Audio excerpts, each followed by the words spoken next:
on a similar on another 7-yard run. So Howard able to just pour it in for the Bearcats, and they moved to 2-0. John Battle, again, just 14 points. They scored 7 in the first and the third quarters. Virginia High scored at least a touchdown in every quarter. 7 in the first, 14 in the second, 21 fully at the half, 7 and 7 in the fourth. So 35-14 the final as we go over to Mark Harr. And Mark, just a quick little summary here to tie this game up tonight and put a bow on it. You know, my honest outlook is it's hard to believe that both these quarterbacks tonight are juniors. They both played their tails off. Scarborough especially, he running the ball very well, very, very capable quarterback of being able to throw it downfield. We saw a lot of tight spirals out of him tonight.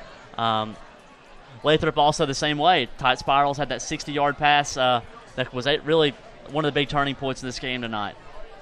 We had a fun time tonight here on the official launch as we welcome you back to the halftime report, or the final report. Gosh, I'm all tied up. You're trying to play another game. Hey, we're playing so good. Let's keep going. Final scores around the Southwest District. Richlands falls to Union 16-7. Richlands falls to 1-1 on the year. They have a bye next week. Marion defeats Northwood 57-21. Lehigh defeats the Lebanon Pioneers 42-7. The G-Man of Graham defeat Tazewell 52-8. Those are your scores around the Southwest District. Again, 35-14 here, Virginia High over Battle. As we will take a quick look now at the college football world before we get to the player of the game this afternoon. Some of the scores around college football. Washington, number 8 in the country, up 10-7 at half against Rutgers. That might be a game you want to turn on. That one's kind of close. At the half in Colorado, in Denver at Mile High Stadium, the Buffs up 17-3 on Colorado State. And at the half at FAU, Lane Kiffin's debut, he's trailing 21-10 to the Navy with all those EMCC transfers at FAU now. A lot of 4-star guys on that roster. I don't know how he does it.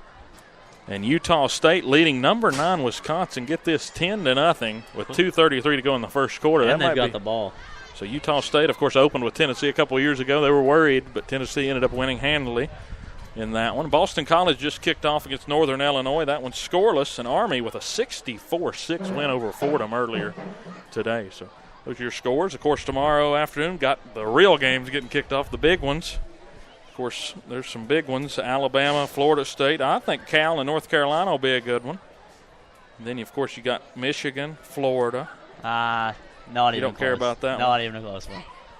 And Florida has won 27 consecutive season openers. So there's your little stat in that one. So there's a lot in college football tomorrow. I'm sure I'm forgetting one. It's a big weekend, though, altogether.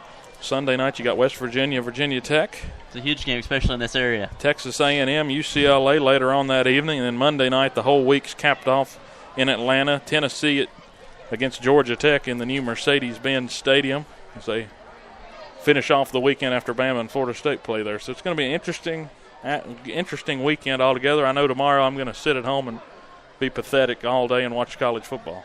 Folks, if I was you, I would order a pizza, have it delivered to your house, and stay inside Or all 2 day pizzas, long. and don't even move. Why Maybe a would you? 2-liter of Pepsi. Get you some wings, shake it up a little bit. Yeah. Early, go with the wings and sum it up with the pizza, or do it reverse. So we hope you come and enjoy wings with us. That's a good lead-in, buddy. Hopefully you come enjoy wings with us on Wednesday night. We're going to be talking with Coach Chris and a couple of the players. Who should we talk to? I think we got to talk to Howard, and I really think we got to talk to Lathrop in that group. We might talk to 3 players and Coach Chris. Keep Ratliff in there. Yeah.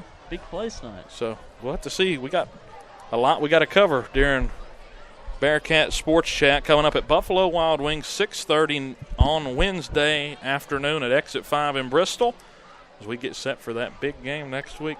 Virginia High versus that team we don't want to name, Tennessee High. But we always called them Bristol where I'm from. That's a Northeast Tennessee team. We always just called Bristol. They just called Tennessee High Bristol, so we can't call them that. We're Bristol, So. Well, and it also looks like we're going to go in next week 2-0, and the way it looks, Tennessee High's going to go in 0-2 against a couple of tough teams they played the past 2 weeks. They've played 3 this year, so I guess, are they 0-3 now? Tennessee starts a week earlier than Virginia does, but I know that much. But I'm not sure what Tennessee High's record. I think it's either 1-2 or 0-3. So we'll have to check on that. We've definitely got all week to get prepped for that one. But we hope you've enjoyed the broadcast. We had a great amount of people listening. I'm completely shocked at the number of listeners we had tonight. I'm not going to say it on the air, but, again, thank you for tuning in for the whole game. If you haven't, remember, you can go back and listen to the game on replay right after we're done. So it's just an amazing debut, I think. And a good job, buddy, on your radio Thank debut. you, Dylan Hutton, for letting me on the air tonight. Hope to be back next week for the biggest game of the year.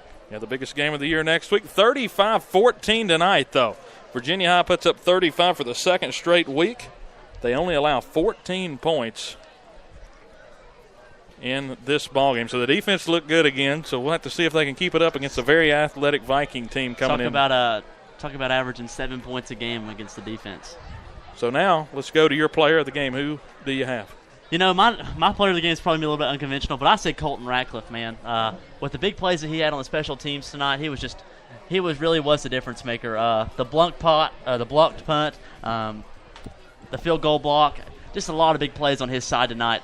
And in my eyes, a blocked punt's worth 1,000,000 points in my eyes. It was at the half to go up by 14 points, especially Battle scoring to open the quarter, or after a stop to open the third quarter. So just a huge there. But Michael Howard, I thought, played good. He was a guy that we didn't hear a lot about. We heard, the BHC did the paper story about the preview of the team, and he was on there, but really surprised me tonight. He played really well. Of course, this is really my first time getting to see this team, and I enjoyed watching them. They're a fun team to watch. Oh, a lot of fun. The big play capability is always there, and that just makes it a lot more exciting. This is a team, the biggest play of the game for me, if we want to go ahead and go to the play of the game, back inside the own 15, and they were only up by 7 at the time.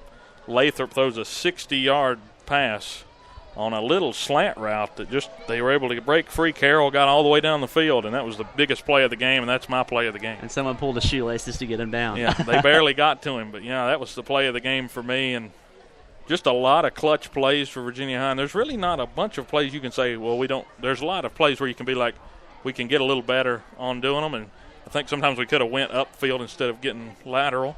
I think the biggest thing for us is just cleaning up the mistakes, cleaning up the yellow hankies on the field. And I feel like if we do that, this team's going to be really tough to stand with later on in the course of the year. And it has been a fun afternoon, to say the least, from Battle. 35-14.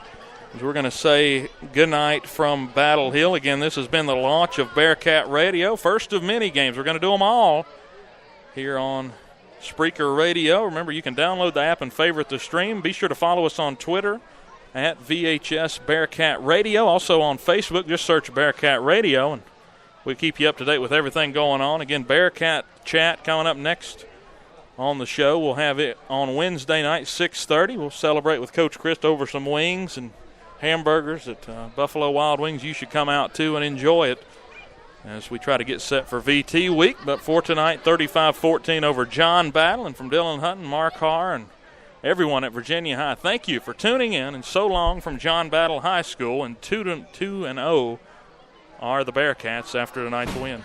Bearcat fans, following every Virginia High School home football game, visit Shoney's at Exit 5 for the world-famous breakfast bar. Serving until midnight, Shoney's is a proud sponsor of Bearcat Athletics.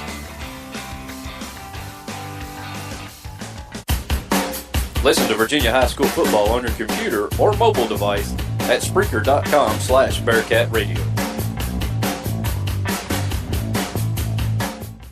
Hi, I'm Dustin Lynch. You don't have to listen